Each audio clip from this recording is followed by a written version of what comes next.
Num piscar de olhos, tudo mudou. Eu, um professor de filosofia, que passou a vida defendendo o ateísmo com unhas e dentes, abri os olhos para um novo tipo de realidade. Não havia luz celestial, nem anjos tocando harpas. Apenas um crepúsculo eterno, um céu cor de chumbo, que pesava sobre a paisagem desolada. O ar era denso, carregado com um cheiro de terra molhada, e algo mais, algo que lembrava arrependimento. Eu estava de pé, ou flutuando, num lugar que minha mente lógica se recusava a aceitar. Mas meu corpo, ou o que quer que fosse aquilo agora, sentia o frio cortante daquele ambiente cinzento. A consciência, aquela chama que eu acreditava se extinguir com o último suspiro, queimava mais forte do que nunca. E com ela, uma pergunta aterrorizante.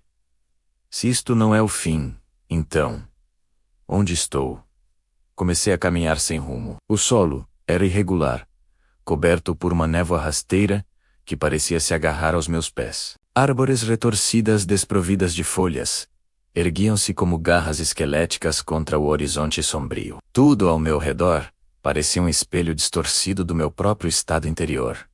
Solitário, frio e teimosamente orgulhoso. Eu sempre me considerei uma ilha, um bastião da razão, num oceano de crenças infundadas. Agora, essa mesma ilha era minha prisão. Cada passo ecoava o vazio que eu mesmo cultivei. As poucas figuras que avistava à distância pareciam tão perdidas quanto eu, absortas em seus próprios tormentos, vagando como sombras sem destino. Não havia diálogo, apenas o silêncio opressor, que gritava a verdade que eu sempre neguei.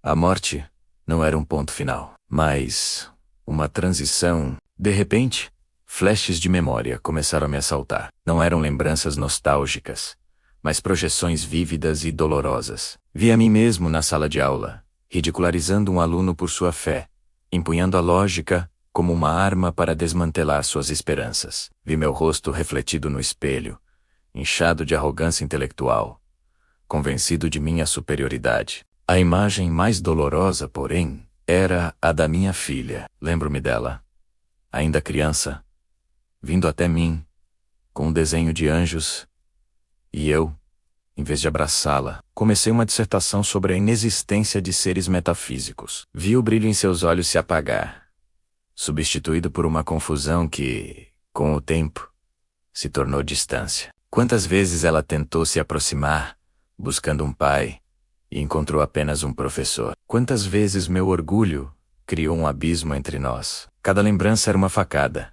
E a culpa, um sentimento que eu sempre racionalizei como uma construção social, agora me consumia como fogo. Aquele lugar umbral não me punia com demônios externos, mas com os que eu mesmo alimentei durante toda a minha vida. Foi em meio a esse turbilhão de remorso que uma figura serena se aproximou. Ele não flutuava, nem emitia uma luz ofuscante. Apenas caminhava com uma calma que contrastava violentamente com a angústia do lugar. Seu olhar era de compaixão, não de julgamento. A confusão é o primeiro passo, disse ele, com uma voz que parecia ressoar diretamente em minha mente. Tentei argumentar usar meu velho arsenal de ceticismo. Isso é uma alucinação, um último espasmo do meu cérebro moribundo, retruquei, com a voz trêmula. Ele sorriu. Um sorriso genuíno. Você sempre buscou explicações na matéria. Mas a vida vai além. Este lugar não é um castigo pela sua descrença. O universo não se importa com os rótulos que você usa. O que define sua sintonia, sua vibração, é o seu estado moral, o seu orgulho, o seu isolamento, a dor que causou. Tudo isso criou a frequência que o sintonizou com este plano. Não é sobre acreditar ou não em Deus, mas sobre amar ou não seu próximo. As palavras dele eram simples, diretas, e desmontaram décadas de certezas complexas. Ele não estava tentando me converter, estava me explicando as leis de um universo que eu ignorei por completo. Enquanto ele falava, uma luz tênue, quente e dourada, começou a pulsar à minha frente. Era diferente de tudo naquele lugar. Era uma luz que trazia consigo um sentimento inconfundível. Amor, o que é isso? Perguntei, fascinado e assustado. O mentor espiritual olhou para a luz com ternura. É uma prece. Ele respondeu, uma conexão de puro amor, atravessando as dimensões. Sua filha está orando por você. Naquele instante a imagem dela veio à minha mente, não como uma memória culposa, mas como uma presença viva. Pude sentir a sinceridade em seu coração, a saudade, o amor incondicional que ela ainda sentia por mim.